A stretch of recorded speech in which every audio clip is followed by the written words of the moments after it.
हा विमानाची किंमत किती आज, ते विमान जे होतं जे आज असतं तर त्याची ॲक्च्युअल किंमत 35 कोटीला ते घेतलं होतं. पण ज्या पद्धतीचं त्याचं इंजिनची क्वालिटी आणि काही आकडे आणि पॅरामीटर्स बघितले ते आज 10 ते 15 कोटीला जास्तीत जास्त विकू शकतो. 5 जण आली. मग तो जो मेन पायलट होता त्याला किती रुपये मिळणार या 210 पैकी, हा सगळ्यात मोठा प्रश्न आहे. आणि ही गोष्ट त्या पायलटला माहीत होती का, खरंच इन्शुरन्स मिळणार होता का, या बाबतीत स्पष्टीकरण होणं महत्त्वाचं आहे.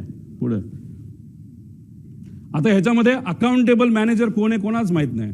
DGCA सुद्धा माहीत नाही. त्यांच्या वेबसाईटवर सुद्धा यांचं नाव काढून टाकलंय. Chief of flight safety, director of training. ह्या अकाउंटेबल मॅनेजरचं इंटरव्ह्यू हा DGCA घेतं आणि DGCA इंटरव्ह्यू घेतल्यानंतर त्यांनी अप्रूव्ह केल्यानंतर हा फ्लाईट मॅनेजर आपल्याला त्या ठिकाणी मिळतो.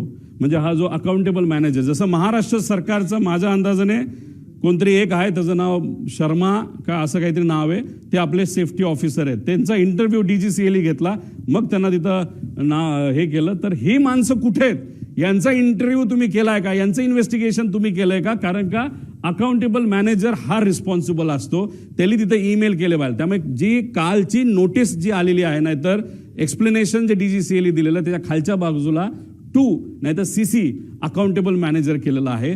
त्यामुळे अकाउंटेबल मॅनेजर कोण आणि ही लोक कोण हे माहिती घेणं महत्वाचं आहे. पुढे महाराष्ट्रातील सर्व बातम्यांचे विश्वासार्ह व्यासपीठ, सकाळच्या सर्व सोशल मीडिया प्लॅटफॉर्मला लाईक, फॉलो आणि सबस्क्राईब करा. तसंच सर्व नोटिफिकेशनसाठी बेल आयकॉन प्रेस करायला विसरू नका.